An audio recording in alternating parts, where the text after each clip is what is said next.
When it comes to the carbon tax, I'll just say this: the Liberals don't want to call this a tax, whether or not we call it a tax. The fact is, a tax by any other name smells just as bad.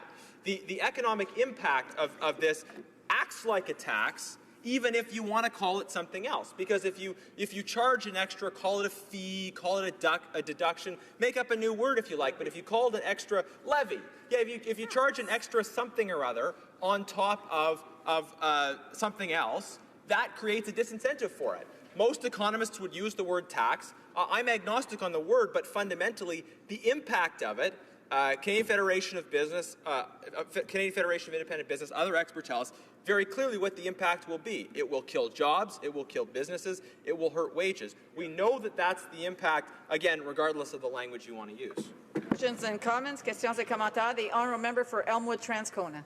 I don't think that calling it a tax adds anything to this debate. In fact, I think it really obfuscates what Canadians are going to work for. So I don't think the debate has moved ahead at all by referring to the CPP increase as a tax, just as debates about wages wouldn't be advanced if we suddenly started calling people's wages taxes, Madam Speaker. I wonder what the member thinks about that. The honourable member for Sherwood Park, Fort Saskatchewan.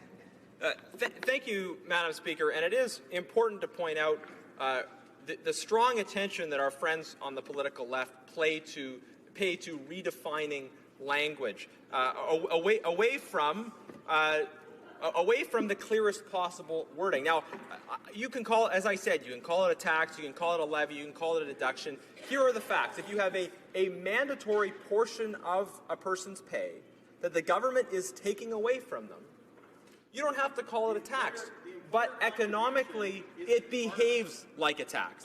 Economically, it introduces a disincentive relative to your previous position. It means that compared to prior to that deduction, you're relatively worse off and relatively less likely to engage in that behavior because the amount you're taking home as a result of it is less. I mean, that's the basic economic logic here. Again, it doesn't matter what you call it, but the behavior of it is exactly the same.